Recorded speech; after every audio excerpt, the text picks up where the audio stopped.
السلام علیکم ورحمۃ اللہ وبرکاتہ. کیا حال ہے سب کا؟ اہلاً و سہلاً مرحبا. آپ سب کو خوش آمدید کہتی ہوں. صالحات قانتات، نیک عورتیں فرما بردار ہوتی ہیں.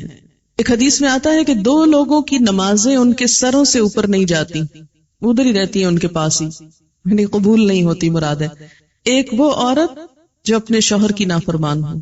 پھر یاد رکھیں وہ شرط کے ساتھ، اللہ کی نافرمانی میں نہیں، اللہ کی فرما برداری میں شوہر کی فرما برداری. اللہ تعالیٰ کی ذات اوپر ہے، جو حکم شوہر کا اللہ کی مرضی کے مطابق ہوگا اس کو ماننا.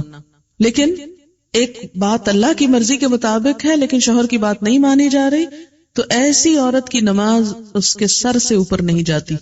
اور دوسرے اس غلام کی نماز جو اپنے آقا سے بھاگ جائے جب تک کہ واپس نہ آ جائے.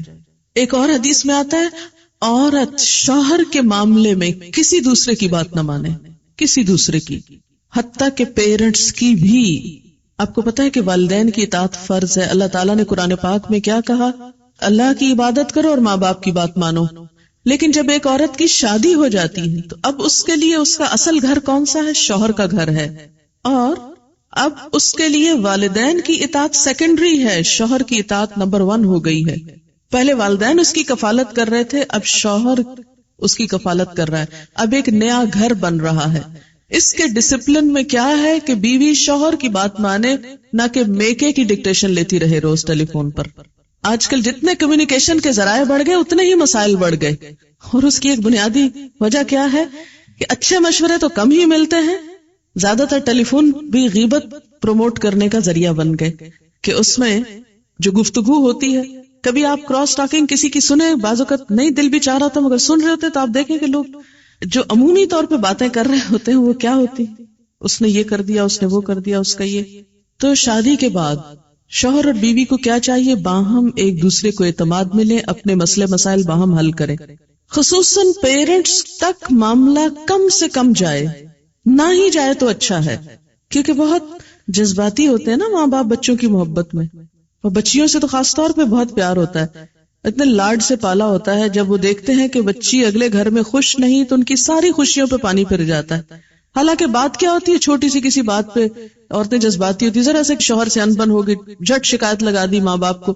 اب کیا ہوا؟ وہاں جو شوہر کی عزت تھی وہ خاک میں ملی، شوہر جو ہے وہ اور باغی ہوا کہ میری عزت نہیں تمہارے میکے میں. اب کیا ہے؟ پابندی لگ گئی کہ ماں کے گھر نہیں جانا. پھر روتی عورتیں آتی، ہمارے شوہر اتنے ظالم ہیں کہ وہ ہمیں ماں باپ کے گھر نہیں جانے دیتے. کیا یہ جائز ہے اسلام میں؟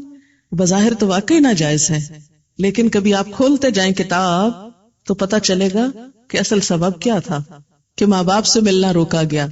بہت سے کیسز میں ماں باپ سے شوہر صرف اس لیے نہیں ملنے دیتے کہ الٹی پٹیاں پڑھائی جاتی. ایک دفعہ عورت ہو کے آتی ہے میکے سے تو موڈ بدلا ہوا ہوتا ہے. تو ایسی صورت میں اصل حکم کیا ہے کہ شوہر زیادہ اہم ہے. اب اس کی بات مانیں. اور یہ کیوں اتنا سخت ڈسپلن رکھا گیا؟ کیونکہ جب تک ایک عورت کی وفاداری اس کے اپنے گھر سے نہیں ہوگی، گھر نہیں بنے گا. وہ بات میں ادھر بھاگی جا رہی ہے، یہ گھر خراب ہو رہا ہے. اب اس کی اہمیت، اس کی زیادہ اہم ڈیوٹی کیا ہے کہ اب وہ نئے گھر کی تعمیر کرے. اس لیے کہ شوہر نے مہر بھی دیا ہے، گھر دیا ہے، سب ضروریات پوری کر رہا ہے. اب آئندہ اللہ تعالیٰ نے ایک نئی نسل لانی ہے، ان کی تربیت ہے، ان کا کام ہے، اتنی ذمہ داریاں آنے والی ہیں. اب چھوڑو دھیان پیچھے کا، اب آگے کا سوچو. قدموا لانفسکم.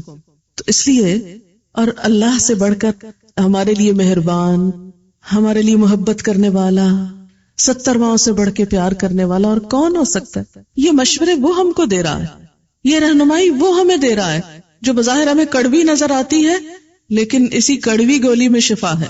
بظاہر انجیکشن تکلیف دہ ہوتا ہے، اس کا نام سن کے ہی ہم بدمزہ ہونے لگتے ہیں، لیکن اس کے بغیر صحت نہیں ہو سکتی. فالصالحات قانتات. دوسری خوبی حافظات للغیب بما حفظ اللہ.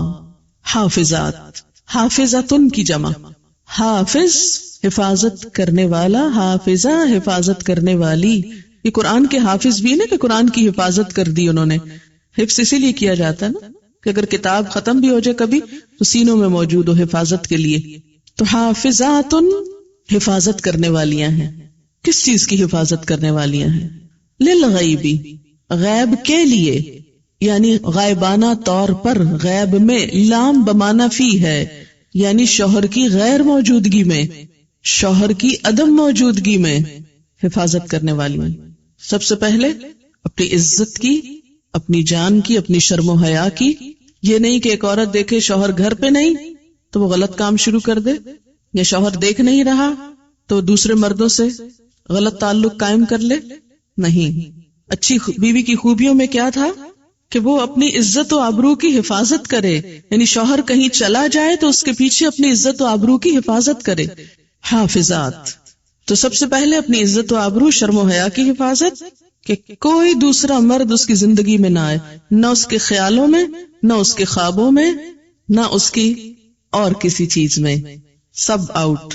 محسنات، قلعہ بند، اسی لیے کہا گیا کہ اب وہ ایک شوہر کے حصار میں ہیں، ایک شوہر کے قلعے میں ہیں۔ محسنات، سب دوسرے مرد باہر۔ اب آپ دیکھیں کہ سب سے پہلی چیز تو عزت کی حفاظت ہو گئی۔ نمبر 2، رازوں کی حفاظت۔ شوہر اور بیوی کی جو تنہائی میں گفتگو ہو اس کو ڈسکلوز کرنے سے منع کیا گیا ہے، کہ وہ باہر جا کر سہیلیوں میں وہ قصے نہ سنائے۔ یہ کیوں منع کیا گیا؟ اس لیے منع کیا گیا کہ عموماً پھر کیا ہوتا ہے، وہ دوسری خواتین اپنے شوہروں کو کمپیئر کرنے لگتی ہیں اور اس طرح گھروں میں فساد اٹھتے ہیں۔ وہ فلاں کا میاں تو ایسا اور تم ایسے میرے پلے پڑ گئے، ایک حسرت و یاس اور ایک مایوسی کی کیفیت۔ تو اس لیے خاص طور پر تنہائی کی باتیں، راز کی باتیں جو محض شوہر اور بیوی کے درمیان ہی ہو سکتی ہیں، ان کا ذکر کہیں اور نہ کیا جائے۔ کسی گہری سے گہری دوست کو بھی کوئی ایسا قصہ نہ سنایا جائے۔ حافظات للغیب۔ پھر تیسری چیز، مال کی، گھر کی حفاظت، پیسے ضائع نہ کرے۔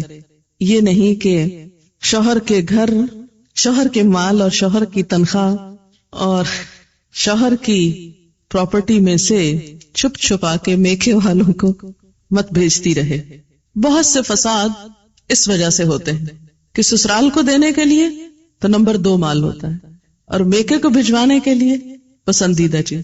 قدرتی بات ہے کہ انسان کی جو اٹیچمنٹ ہوتی ہے وہ ماں باپ سے بہت زیادہ ہوتی ہے۔ ایک ایسی خیرخواہی ہوتی ہے جس میں دنیا کی کوئی دوسری چیز شریک ہی نہیں ہو سکتی۔ ظاہر ہے جنہوں نے جنم دیا، جنہوں نے پالا پوسا، ان کے ساتھ محبت اور خیرخواہی کیسے نہ ہو، وہ تو ہوگی، لیکن اس کی بھی حدود ہیں، وہ حد سے آگے نہیں بڑھنی چاہیے کہ شوہر کما کے لائے اور ہر وقت عورت شکوہ کرے، پورا ہی نہیں پڑتا، ہوتا ہی نہیں، ہے ہی نہیں، یہ بھی نہیں، وہ بھی نہیں، وہ بھی نہیں، اور پیسے بٹورتی چلی جائے اور ادھر سے چھپ چھپا کے دوسری طرف دیتی چلی جائے۔ نہیں، حتیٰ کہ فی سبیل اللہ بھی اگر عورت کو دینا ہے تو شوہر کی رضامندی ضروری ہے، یعنی شوہر کا مشورہ بھی ہونا چاہیے اس میں۔ اللہ یہ کہ اس کا اپنا مال ہو، اپنے مال میں بھی اچھا ہوتا ہے کہ انسان مشورہ کر لے کہ کیا خیال ہے، یہاں نہ کر دیا جائے۔ اب پیچھے وہ مہر کی بات ہوئی تھی نا کہ عورتوں کو ان کے مہر دے دو۔ اب عورت ایک مہر لے لے اور وہ کہے چونکہ میرا مال ہے جدھر مرضی خرچ کروں، تم کون ہو پوچھنے والے؟ نہیں، اس میں بھی ایک اچھے آئیڈیل گھر کی نشانی کیا ہے کہ باہم مشورے سے مال خرچ کریں۔ تو اللہ کی راہ میں دینے کے لیے بھی چھوٹا موٹا تو دینا جو ہے، جیسے صدقہ خیرات میں جیسے کوئی فقیر آ گیا کھانا کھلا دیا، کچھ راہ چلتے ہوئے کسی نے گاڑی کا دروازہ آپ کا نوک کیا، آپ نے کچھ نکال کے دے دیا، چھوٹی موٹی چیزوں میں تو ایک باہمی انڈرسٹینڈنگ ہوتی ہی ہے، لیکن بڑی اماؤنٹس خرچ کرنے میں کہ جس میں پتا ہو کہ شوہر مائنڈ کرے گا تو نہیں دینی چاہیے، اور خصوصاً اس کے مال میں سے۔ اور اسی طرح میکے کو دیتے وقت بہت ہی احتیاط کی ضرورت ہے، کوئی بھی چیز دینا۔ ہماری ایک دوست نے، بزرگ دوست ہیں، انہوں نے ایک بڑی اچھی بات بتائی تھی، اور میں نے دیکھا کہ یہ اتنا خوبصورت زندگی کا اصول ہے، اگر اس پر عمل کیا جائے یا کیا جا سکے تو بہت سی بھلائیاں ہو سکتی۔ وہ کہتی ہیں کہ جب ہماری شادی ہوئی تو میں نے اپنے شوہر سے کہا، آج کے بعد آپ کے خاندان کو لک آفٹر کرنا میری ذمہ داری اور میرے رشتہ داروں کا خیال رکھنا آپ کی ذمہ داری۔ کہتے کہ اس طرح ہم دونوں کے خاندانوں میں بڑی محبت پیدا ہوئی۔ کہتی کہ میں نے اپنی ذمہ داری لی کہ میں سب تحفے تحائف اپنے سسرال کو دوں گی، اور میرے شوہر نے لی کہ وہ میرے بہن بھائیوں کو دیں گے۔ اب اس میں کیا ہے کہ دونوں ایک دوسرے کے خیال رکھ رہے ہیں، تو شوہر کو بہت خوشی ہوتی ہے جب اس کے بہن بھائیوں اور اس کے والدین اور اس کے رشتہ داروں کی کیئر کی جائے۔ اگر کوئی عورت شوہر کے دل میں جگہ بنانا چاہتی ہے تو اس کا بہترین نسخہ یہی ہے کہ اس کے رشتہ داروں، اس کے بہن بھائیوں کی قدردانی کریں، ان کا خیال رکھیں اور دل سے سنسیئر ہو جائیں ان کے لیے. اور اسی طرح بیوی کے لیے یہ بات بڑے اعزاز کی ہوتی ہے کہ اس کا شوہر اس کے بہن بھائیوں، پیرنٹس کا خیال رکھے اور ان کے لیے تحفے تحائف یا کچھ بھی لین دین کا وہ اہتمام کرے. تو اب آپ دیکھیں کہ جب آپ اپنے ہاتھ سے اپنے ماں باپ کو دیں گے تو وہ شک کی نگاہ سے دیکھے گا، جب وہ دے رہا ہوگا تو آپ چپ کر کے بیٹھی ہوں گی، اچھا نہ دیکھا، پھر دے دیا وہ فلاں کو، پھر دے دیا فلاں. تو ضرور ایک بد اعتمادی سی رہتی. لیکن جب آپس میں اگر ممکن ہو، کوئی ایک ضروری نہیں کہ آپ پہ امپوز کیا، لیکن ایک اچھا مشورہ بعض اوقات اچھا فائدہ دے جاتا. اگر ممکن ہو اور شوہر تعاون کرنے والا ہو تو آپس میں یہ طے کر لیجیے، تو اس سے بہت زیادہ خوشگواری آئے گی. کیونکہ ایک خاندان کی خوشگواری صرف ایک خاندان کے ساتھ نہیں ہوتی، ان کے آس پاس یعنی سسرال اور میکے دونوں کے ساتھ خوشگوار تعلقات اس بیچ کے خاندان کو خوشگوار بناتے. اور جتنا زیادہ انسان مل جل کر رہنا سیکھے اور ایک دوسرے کے حقوق کا لحاظ رکھے، اتنی ہی زیادہ خوشیاں آتی ہیں. تو فالصالحات قانتات حافظات للغیب، مال کی حفاظت. اور آخری چیز بچوں کی حفاظت، بچوں کی تربیت. بہت سے جھگڑوں اور کیسز میں دیکھا گیا ہے کہ شوہر کو شکایت ہوتی ہے کہ بیوی بچوں کا خیال نہیں رکھتی. کئی باپ بچوں کے معاملے میں بہت ٹچی ہوتے، بہت سینسیٹیو ہوتے، وہ ماں سے بھی زیادہ بڑھ کر ماں بنتے ہیں ان کے لیے. اور چھوٹی چھوٹی چیز میں اس کو دوا پلائی ہے کہ نہیں، اس نے کھانا کھایا ہے کہ نہیں، ہر وقت ان کا دھیان بچوں میں ہوتا ہے. بہت اچھی بات ہے. اب ایسی عورتوں کی زیادہ ہی شامت آتی ہے کہ جب شوہر بیوی کی بھی ذمہ داریاں لینے لگے بعضوں کا ضرورت سے زائد، تو اس میں یہ ہے کہ اگر بچہ کمزور ہو، اگر بچہ بیمار ہو تو ماں کی شامت آ جاتی. لیکن یہ ہے کہ اصل ذمہ داری بچوں کے سلسلے میں ان کی تعلیم و تربیت کی ماں ہی کی بنتی ہے، اور اس میں اگر عورت کو تاہی کرے تو یہ چیز بھی گھر میں فساد کا سبب بنتی ہے. تو جو مائیں بچوں کی نگہداشت کرنا جانتی ہیں وہ گھر کو زیادہ بہتر خوشحال رکھ سکتی ہیں. اس میں آپ دیکھیں کہ حضور صلی اللہ علیہ وسلم نے قریش کی عورتوں کی تعریف فرمائی کہ قریش کی عورتیں کتنی اچھی عورتیں ہیں جو بچوں کے لیے انتہائی مہربان ہیں، ان کی کیئر کرنے والی. حافظات للغیب، للغیب میں کہ شوہر تو باہر کام کرنے گیا ہوئے. اب بعض مائیں کیا ہے، مار مار کے بچوں کو دھواں کر دیتی، شوہر کا غصہ بھی بچوں پہ نکال رہی ہوتی. شوہر کی موجودگی میں تو بعض وقت نہیں مار سکتی تو پیچھے ان کی شامت آتی معصوموں کی. تو یہ حافظات للغیب، اپنی عزت و آبرو، اپنے گھر بار، راز، بچوں، ان سب چیزوں کی کیئر، لک آفٹر، حفاظت. اور اگر نہ کی اور شوہر غریب نے کچھ نہیں کہا تو نہ صحیح، لیکن اللہ تعالیٰ پوچھے گا. کیوں؟ اس لیے کہ حدیث میں آتا ہے وَالْمَرْأَةُ رَاعِيَةٌ فِي بَيْتِ زَوْجِهَا وَمَسْئُولَةٌ عَنْهَا، عورت راعیہ، نگران ہے، فی بیت زوجہا، اس کے شوہر کے گھر میں. یعنی شوہر کی مراد کیا؟ شوہر کی عدم موجودگی میں نگرانی کس کی ہے؟ بیوی کی. یعنی وہ دیکھے مثلا بچے ہی نہیں کہ بہت چھوٹے ہیں تو کیئر کریں، مثلا بڑے ہیں تو بھی دیکھے کہ ان کی دلچسپیاں کیا ہیں، مشغلے کیا ہیں، تعلیمی صورتحال کیا ہے، اور اسی طرح بہت سی چیزیں.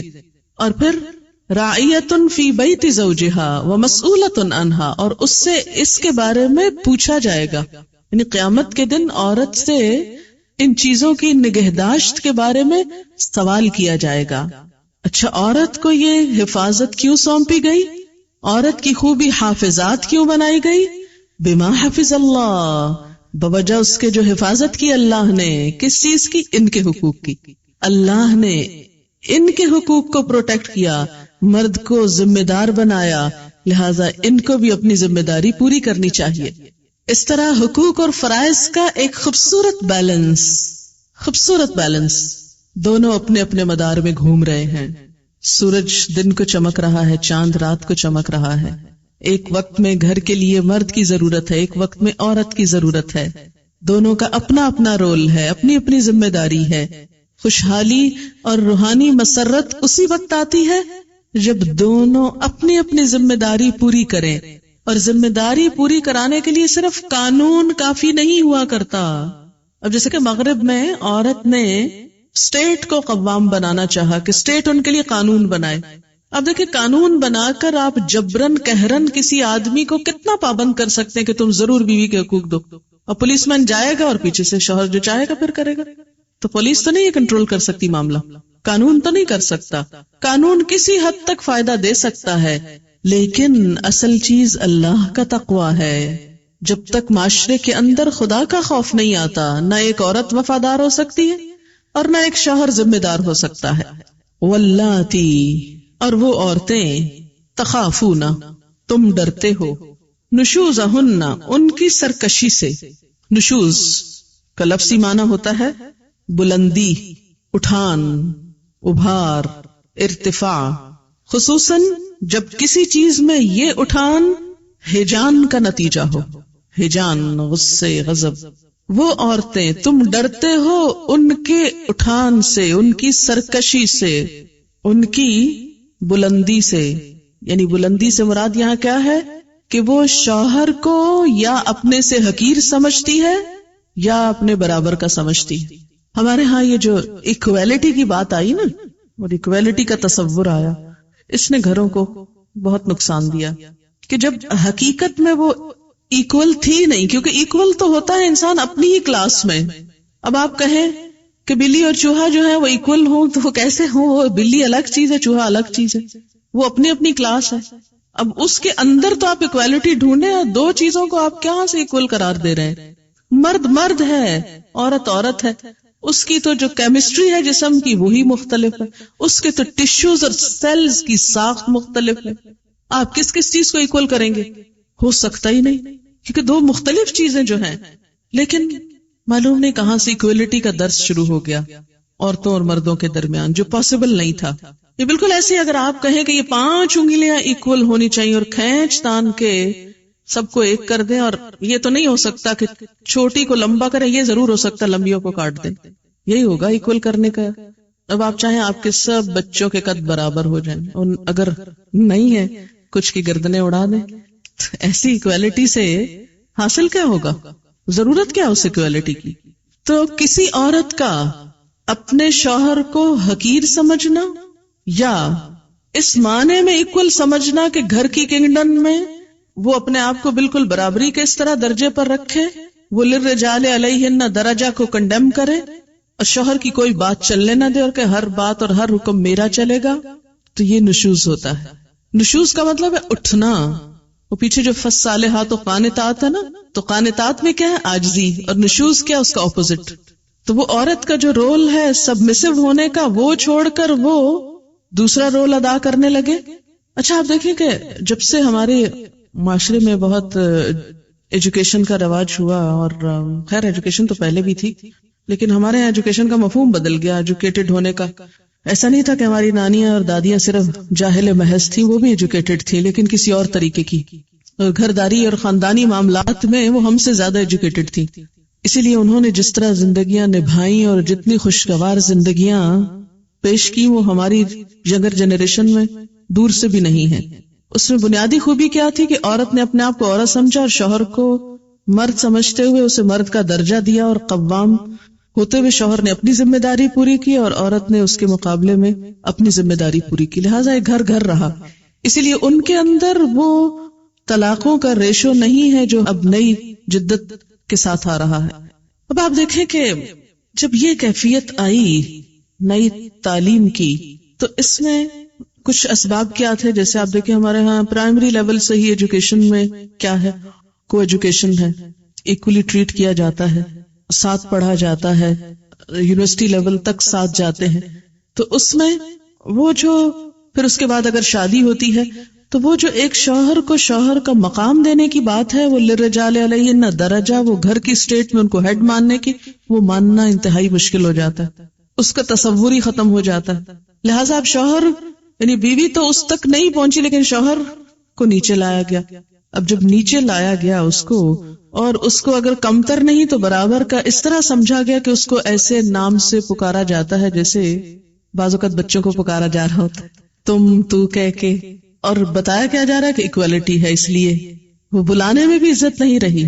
اب دیکھیں کہ یہ رویے ہیں، معاف کیجیے گا اگر آپ میں سے کوئی بہت ہی فرینک ہے، فری ہے تو ضرور رہیے، لیکن جو ایک صورتحال ہونی چاہیے میں اس کی بات کر رہی ہوں. آپ ٹوٹلی ڈس ایگری بھی کر سکتے ہیں، لیکن مجھے تو حق بتانا ہے، شرمانا نہیں ہے. تو آپ دیکھیں کہ جب سے نام اس طرح پکارا جانے لگا کہ جس میں کوئی عزت آبرو، یعنی کہ نام مثلاً اگر شوہر کا نام زید ہے تو اس کو زید اس طرح کہہ کے بلایا جائے جیسے بیٹے کا نام زید ہو تو اس کو بلایا جا رہا ہے، اسی ہی ٹون میں، اسی ہی انداز میں، اسی ہی سٹائل میں. تو یہ صرف نام پکارنا ہی نہیں ہے، یہ ایک رویے کا اظہار کر رہا ہے، ایک رجحان کی بات، اور ایک تعلق اور ایک انداز کی بات ہے جو ایک بلانے کے انداز سے لے کر پھر باقی سب معاملات میں ساتھ چلتی. تو اسی لیے ہماری نانیاں اور دادیاں جب کہتی تھی مننے کے ابا اور منی کے ابا اور اس کے، تو اگرچہ ہمیں بہت آکورڈ لگتا ہے وہ سب کچھ، پھر ایک جنریشن تو مننے کے ابا کہتی تھی، اگلی کہتی صاحب کا ساتھ نام لگاتی تھی، شوہر کے نام کے ساتھ صاحب. اب اگلی جنریشن نے صاحب بھی اڑا دیا، اور معلوم ہی آئندہ کیا ہونے والا ہے. ہو سکتا ہے نک نیم سے پکارا جانے لگے، اور شاید پکارا بھی جاتا ہو. ٹھیک ہے، اگر آپس میں فرینکنیس ہے تو کوئی حرج نہیں نام لینے میں. آپ کو پتہ ہے کہ حضرت عائشہ جب حضور سے ناراض ہوتی تھی تو کیا کہتی تھی، کیسے پکارتی تھی ان کو؟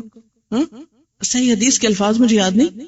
آپ صلی اللہ علیہ وسلم نے ایک دفعہ فرمایا کہ عائشہ جب تم مجھ سے ناراض ہوتی تو مجھے پتہ چل جاتا ہے، کیونکہ تم کہتی ہو ابراہیم کے رب کی قسم، یہ کہنے کی بجائے کہ محمد کے رب کی قسم کہتے ابراہیم کے رب کی قسم، یعنی پھر تم میرا نام لینے کے بجائے حضرت ابراہیم کا نام لیتے. تو یہ ہے کہ نام لینے میں حرج نہیں، کوئی حرج نہیں اگر نام سے پکارا جا رہا ہے، لیکن تو اور تم نہ کہیں. عام لوگوں کے ساتھ بھی بات کرتے ہوئے ہمارے اندر ڈیسنسی ختم ہوتی جا رہی ہے. آپ دیکھیں کہ اگر ہم اپنی کسی دوست کو بھی تو کہیں تو کہتے ہیں بہت فرینکنس کی علامت ہے، لیکن مجھے تو کبھی ایسی فرینکنس اچھی نہیں لگی کہ جس میں انسان بدتمیزی پہ اتر آئے اور تو اور تم کہنے لگے. جو عزت آپ میں ہے، اور ہمارے کلچر کا بھی ایک تھوڑا سا حصہ ہے کہ اس میں لفظ جہاں انگریزی میں تو یو ہی ہے، ایک ہی بیچارہ، لیکن اردو میں الحمدللہ رچ ہے اردو اس سینس میں، تو بھی ہے، تم بھی ہے، آپ بھی ہے. تو ایک اچھے لفظ کا انتخاب کر لیں، اور جب اللہ نے ایک درجہ زیادہ دے دیا تو عزت کا لفظ بولنے میں نقصان کچھ بھی نہیں ہوگا. جواب میں آپ بھی عزت پائیں گے، کیونکہ جب آپ کسی کو تم کہہ کے بلائیں گے تو پھر دوسرے کو بھی تم کا موقع دے رہے ہیں. پنجابی میں بھی ہے ایک لفظ، ایک تو ہے اور ایک تسی ہے.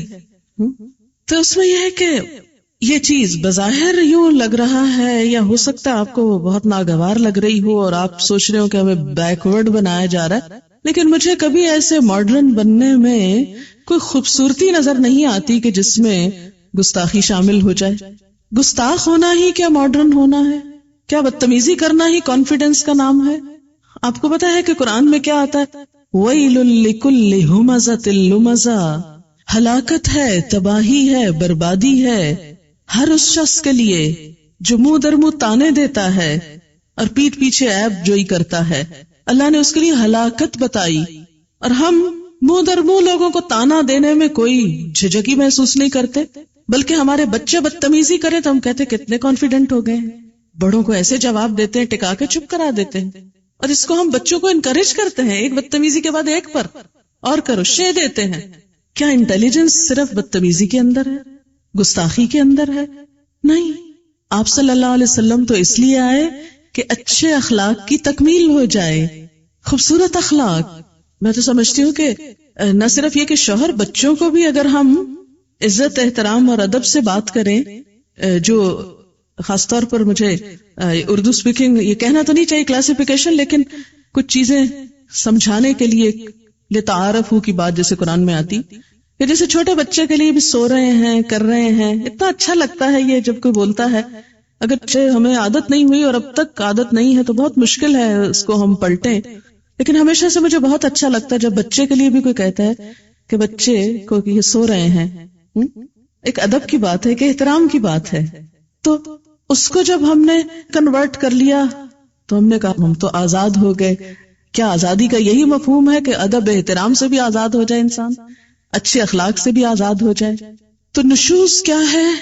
عورت کا شوہر کو حقیر سمجھنا، اس کے مقابلے میں سرکشی کرنا، بدتمیزی کرنا، بد اخلاقی کرنا، اس کے ساتھ اس کی بات نہ ماننا، اس کو کنڈیم کرنا، اس کا مذاق اڑانا، اس کے درجے اور مقام سے گھٹانا، اس کے درجے سے گھٹانا، وہ درجہ جو اللہ نے اس کے لیے رکھا للرجال علیہن درجہ، اس کو کم کرنا، ہر معاملے میں کج بحثی، بد مزاجی، بد اخلاقی، ہٹ دھرمی، نشوز میں بے حیائی بھی آتی ہے، شوہر کا حق کے خاص یعنی بے وفائی، کہ ایک عورت اپنے شوہر کے علاوہ کسی اور مرد کی طرف راغب ہے، یہ چیز بھی آتی، کیونکہ حدیث سے یہ بات ثابت ہوتی ہے۔ آپ صلی اللہ علیہ وسلم نے فرمایا خبردار عورتوں کے متعلق نیک سلوک کی وصیت قبول کرو، وہ تمہارے پاس صرف تمہارے لیے مخصوص ہیں، اس کے سوا تم ان کے کچھ بھی مالک نہیں، بجز اس کے کہ وہ کھلی بے حیائی کریں، اگر وہ ایسا کریں تو تم انہیں بستروں میں علیحدہ کر سکتے ہو اور اس طرح مار سکتے ہو کہ چوٹ نہ آئے۔ واللاتی تخافون نشوزہن، تو یہاں فرمایا گیا کہ جو شوہر ڈرتے ہوں کانپتے ہوں اپنی بیویوں کی بد مزاجی سے، خوف کھاتے، تخافون تو کیا کرو، فعظوہن ان کو نصیحت کرو، وعظ یعظ، کیسی نصیحت؟ اس میں دو چیزیں ہوتی، وعظ ہوتا ہے کسی کا دل نرم کرنے کے لیے بھلائی کی بات کرنا، اور نمبر 2 اجر و ثواب کے حصول کی ترغیب دینا، اجر و ثواب کے حاصل کرنے کا شوق دلانا، یہ اس کو واعظ بولتے ہیں۔ پہلے یہ درس کا نام کم ہوتا تھا، کہتے فلاں جگہ واعظ ہو رہا ہے، اب وہ لفظ بیچارہ واعظ بدنام ہو گیا کہ بڑے واعظ بنتے، اردو شاعری میں بڑا مذاق اڑایا گیا ہے واعظ کا، حالانکہ وہ بیچارہ بھلا کر رہا ہے آپ کا اور آپ اس کا مذاق اڑا رہے ہیں، کیونکہ نصیحت کہاں اچھی لگتی ہے کسی کی۔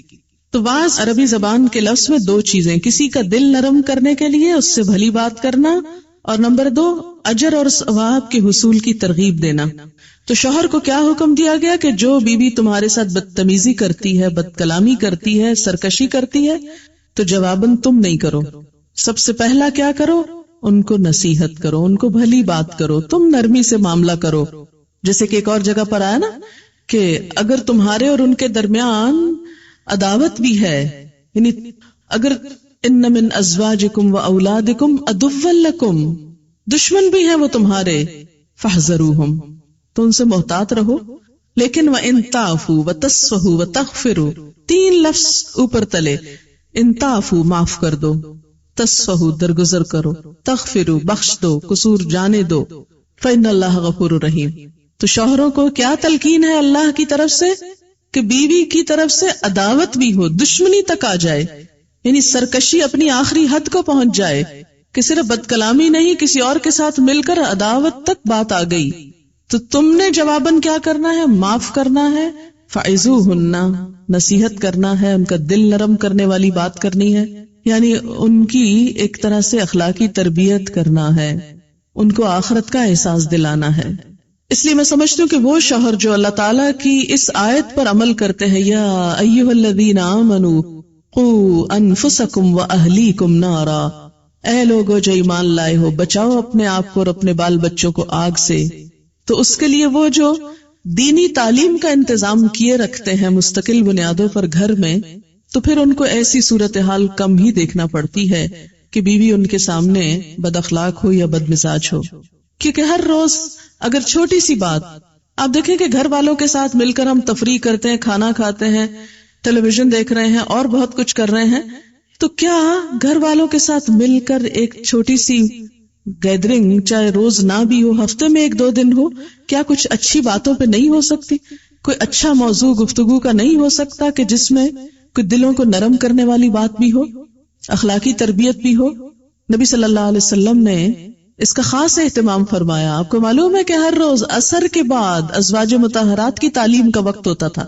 کتنے شوہر ہیں کہ جو اپنی یہ ذمہ داری پوری کرتے ہوں؟ یہ سنت ہی اٹھ گئی۔ شوہر کی ذمہ داری صرف دنیا میں بیوی کو کھلانا پلانا اور اچھا پہنانا نہیں، اس کی ذمہ داری یہ بھی ہے کہ قوا انفسکم واہلیکم نارا، آخرت میں آگ سے بچانا بھی ہے۔ اب کیا کیا جائے کہ وہ تو دنیا کی ذمہ داری بھی پوری کرنے سے کترا رہے ہیں، آخرت کی کہاں ہوگی؟ بہرحال تو سب سے پہلا کام کیا بتایا گیا کہ اگر عورت اطاعت نہیں کرتی، تمہیں تمہارا حق نہیں دیتی، تو تم اس کے ساتھ نرمی برتو، فعظوہن، نصیحت کرو، سمجھاؤ بجھاؤ۔ نہیں مانتی، سنتی ہی نہیں، اس پر توجہ ہی نہیں دیتی، اب کیا کرو؟ وہجروہن فی المضاجع، کٹی کر لو۔ وہجروہن، ہے جیم رے، ہجر، ہجرت بھی اسی سے ہے، ہجرت کر لو. کہاں فی المزاج، بستر میں، یعنی بستر چھوڑ دو اس کا. بیڈ روم بھی ہو سکتا ہے، یعنی بیڈ روم الگ کر لو یا بیڈ الگ کر لو، یا ممکن نہ ہو اور جگہ نہ ہو یا اور بیڈ نہ ہو تو منہ موڑ لو، یعنی ناراضگی کا اظہار، خفگی کا اظہار. اب دیکھیں کہ بہت سے معاملات اس سے پھر سلجھنے لگتے ہیں. عورت کے لیے شوہر کی بے رخی بہت تکلیف دہ چیز ہوتی، ناقابل برداشت. جب دیکھتی کہ شوہر ناراض ہو گیا تو پھر اس کو فکر ہونے لگتی، وَہْجُرُوهُنَّ، ان کو چھوڑ دو. لیکن بخاری میں آتا ہے لا تہجر الا فی البیت، گھر چھوڑ کے نہیں جانا. شوہر کو منع کیا کہ گھر نہیں چھوڑنا، گھر کے اندر ہی رہنا ہے. یعنی اصل میں اشارہ ہے اس چیز کی طرف کہ جسمانی تعلق منقطع کر لے، بات چیت چھوڑ دے، تھوڑا موڈ آف کر لے، شاید بے رخی سے. پہلے کیا ہے، نرمی کرے، نرمی نہیں چلی اب سختی کر لے، یعنی بے رخی کر لے. کچھ لوگ سمجھانے سے مان جاتے ہیں، معاملہ حل ہو گیا. کچھ لوگ ناراضگی سے مانتے ہیں، وَہْجُرُوهُنَّ سے مان جاتے ہیں. لیکن کچھ ایکسیپشنل کیسز ایسے بھی ہوتے ہیں کہ جن کو نہ دوا اثر کرتی نہ انجیکشن اثر کرتا ہے، ان کے لیے آپریشن ضروری ہوتا.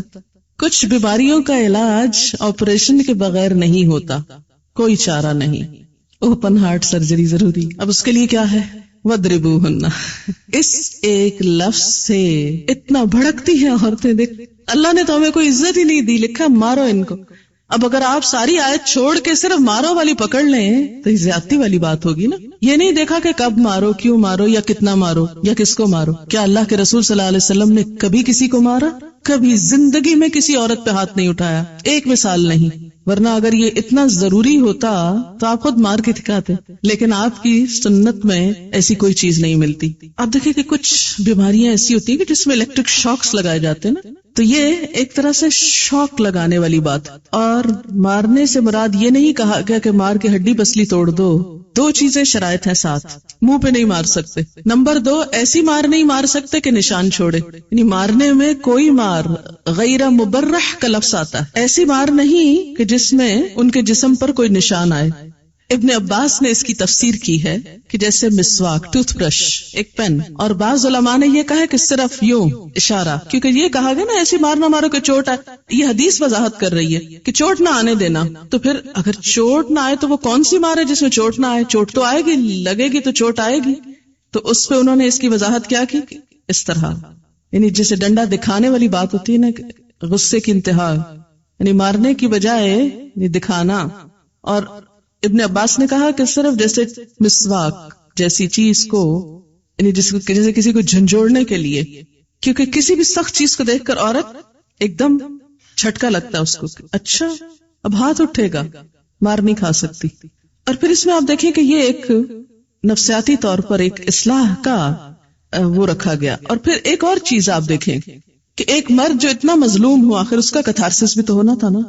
ایک مرد جس کی بیوی بدتمیزی کرتی، بد کلامی کرتی، بات نہیں مانتی، حجت بازی، بحث، اور اس کے ساتھ ساتھ وہ بے وفا بھی ہے، اب روز غصے میں ہے، شوہر روز غصے میں ہے، کسی طرح سمجھانے سے سمجھ نہیں رہی، ناراضگی کو کچھ نہیں جانتی. تو کیا اب چھوڑ دیا جائے اس کو اس حال پہ؟ نہیں. گھر کو بچانے کے لیے آخری چارہ کار کہ آخری درجے تک پھر پریشرائز کرو کہ وہ پلٹ آئے، گھر کو بچائے، لوٹ آئے. ورنہ یہ بھی کہا جا سکتا تھا طلاق دے دو، نہیں بات مانتی طلاق دے دو، کتنا آسان تھا یہ کہنا. لیکن نہیں، طلاق نہیں، گھر کے اندر رکھتے ہوئے اصلاح. پھر اسی طرح آپ صلی اللہ علیہ وسلم نے فرمایا کہ کوئی اپنی بیوی کو یوں نہ مارے جیسے اپنے غلام کو مارتا ہے. پھر اسی طرح آپ صلی اللہ علیہ وسلم نے مارنے سے منع بھی کر دیا تھا. تو ہوا یہ کہ عورتیں بہت زیادہ دلیر ہو گئیں اور اس پر پھر اجازت دے دی گئی. اور آپ نے ساتھ ہی اجازت دینے کے ساتھ ہی فرمایا وَلَن يَضْرِبَ خِيَارُكُمْ، اور تم میں جو اچھے لوگ ہوں گے وہ ہرگز نہیں ماریں گے. یہ آپ نے خود فرمایا، اجازت دینے کے ساتھ کیا فرمایا،